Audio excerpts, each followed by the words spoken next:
Thion ci lañ defoon pourvoi en cassation maanaam demaat ngir ñu àtte ji ko loolu la nag ñu war ko amal ni ki fukki fan ak ñeent ci weer wi ñu nekk leneen itam loo xam ne awa mën nañ koo jël ci biir xibaar yi rek mu di li nga xam ne nag moom la waa Al Jazeera génne léegi nii ñu daal di ci lëkkaloo ak waa Port Kosa ñoom nag ñu daal di wax que ni ci réewum Sénégal dafa am ay force yu nga xam ne nag moom la nguur gi daal di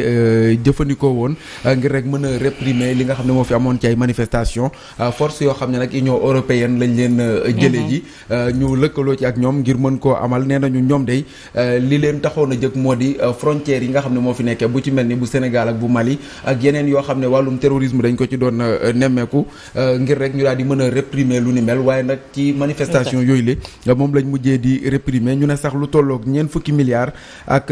juróom-ñeent moom la ñu jar loolu nag réew yu bëree bëri ñoo ci dugal seen loxo mais li nga xam ne moom la waa Al Jazeera wax moo di ne Sénégal moo ci ëppale ay koppar yoo xam ne moom la ci dugal benn rek buñ mën a jël ci ab natt ndax nag ñoom daal dinañuy joxe sax ay exemple yoo xam ne en tout cas gis nañ ko ci benn bi muy li nga xam ne moo amoon ni ki ci weerum ni ki ci atum 2021 bi nga xam ne nag ci la Ousmane Sonko doon dem foofu la ca Ziguinchor nee nañu nag dañoo gazé woon li nga xam ne moo di ab convoi wam autant pour moi en 2023 voilà ñu gazé ko te loolu nag nee nañu ma nga amee woon ca Mam Patim nekkee ab gox bu fare ca bëj saalumu réew mi lu jege juróom fukki kilomètres digganteem ak Kolda loolu nag ñoom ñiñ ko jiiñ moo di rek force d'élite yooyu li nga xam ne Union européenne moom moo leen yabal ñoom lañ jàpp ne ñoom ñoo doon amal répression yi nga xam ne yu ci bëree bëri am na ci réew mi kenn sax ci ñi nga xam ne ñoom ñoo leen di bindal mu ne nous avons pu vérifier une vidéo qui montre 2 véhicules blindés SUV Vamtac ST5 armés par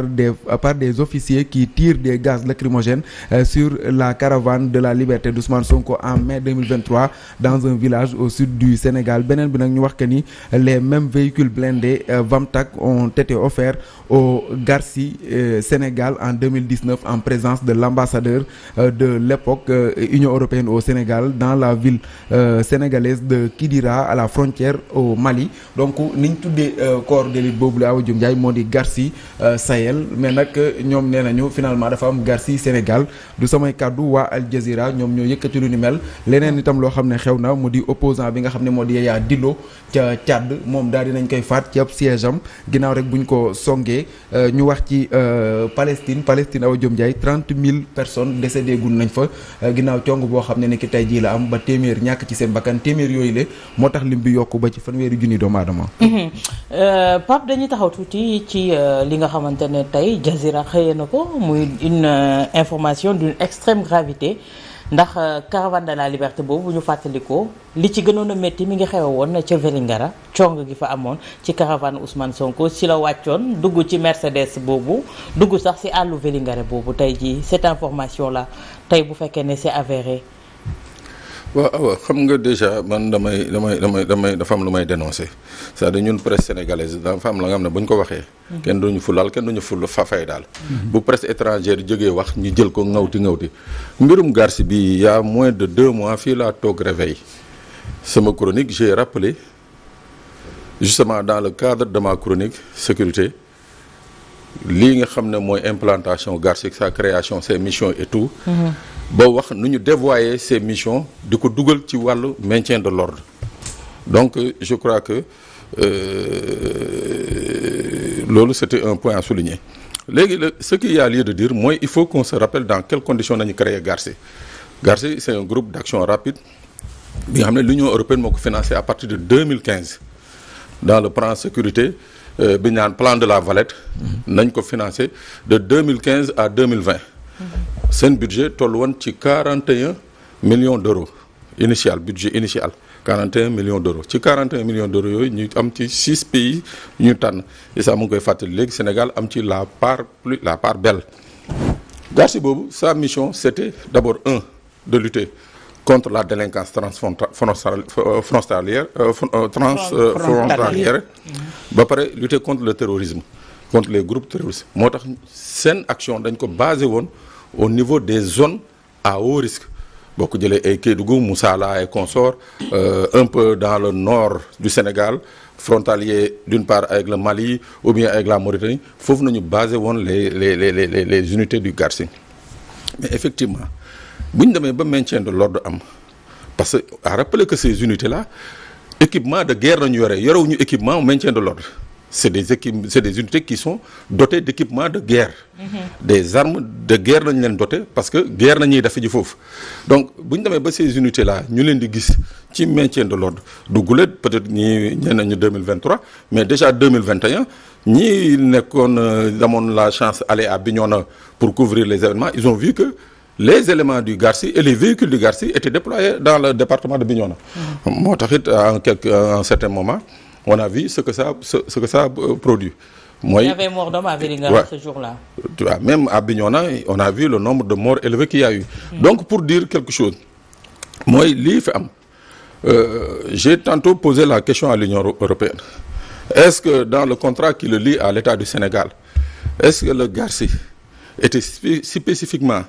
destiné à lutter contre les infiltrations terroristes, les groupes terroristes au niveau de la frontière, ou bien dafa am benn pàcc bi nga xam ne dañ ko jox pour mu mun a intervenir dans les mouvements de foule dans les manifestations au Sénégal mais loolu ba léegi Union européenne tootoogu ci mais une chose est sûre mooy que wax fa dëgg yàlla ce genre d'unité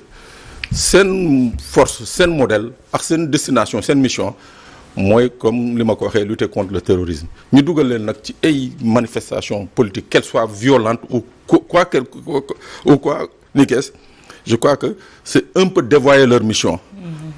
Moo tax sànq dans mon live j'ai dit man j'interpelle ceux-là les donneurs d'ordre parce que c'est très important parce que bu ñu ne maintien de l'ordre voici le type d'équipement voici les unités spécialisées muy police muy gendarmerie les gendarmes mobiles et le groupement mobile d'intervention au Sénégal ñu xamal leen seen xarañteef je suis sûr et certain et je l'ai rappelé ça aurait été que ces deux unités ñoo nekkoon sur les terrains d'opération je suis sûr et certain qu'on ne serait pas là à parler de 50-60 morts au Sénégal. D'accord tey Ngouda li ñu dégg d'une extrême gravité bu ñu xamee ne armée souveraineté la bu fekkee dafa am émission ñoo xamante ne bokkuñu ci amuñu sañ-sañ boobu ñu dugal leen ci tey y a problème. Non une partie ci le Pape Sané wax d'accord naa ci moi je pense non seulement population yi autorités yi ak ñoom. dañuy def un déphasage d'analyse ni nga ko waxee man Al Jazeera ne m'apprend rien sincèrement c'est pas quelque chose de nouveau pour man parce que je savais que à partir des infiltrations ñoom lañ ko tudde yéen ngi fàttaliku ñu ne xaw ma je pense 2016 ou 2017 mu ne dafa amoon des troupes armées yi ñu gisoon vers Matam yu mel noonu vers Kii et cetera ba lu ne da nga koy xool par rapport à la philosophie bi nga xam ne moo ko sous-tendre l'Union européenne ñu ne encore les terroristes yu ñu doon wax au Burkina Faso xam nga defoon nañu incursion ba Abidjan Côte d'Ivoire yaa ngi koy fàttaliku dans les années 2017 2018 donc Union européenne de façon globale mu ne non seulement au-delà du terrorisme quand les frontières sont ouvertes nit ñi dañuy envahir toujours dama doon rappeler bu may discuter ak ay samay naatong ay intellectuels yu mel noonu dama leen dane fàttikulu leen Afrique Magazine dans les années 90 un prix Nobel américain de la paix newoon na ba européens yi jógee en Afrique l'Afrique s'est reboisée mu ne dañuy fexe ba am lu ñuy wax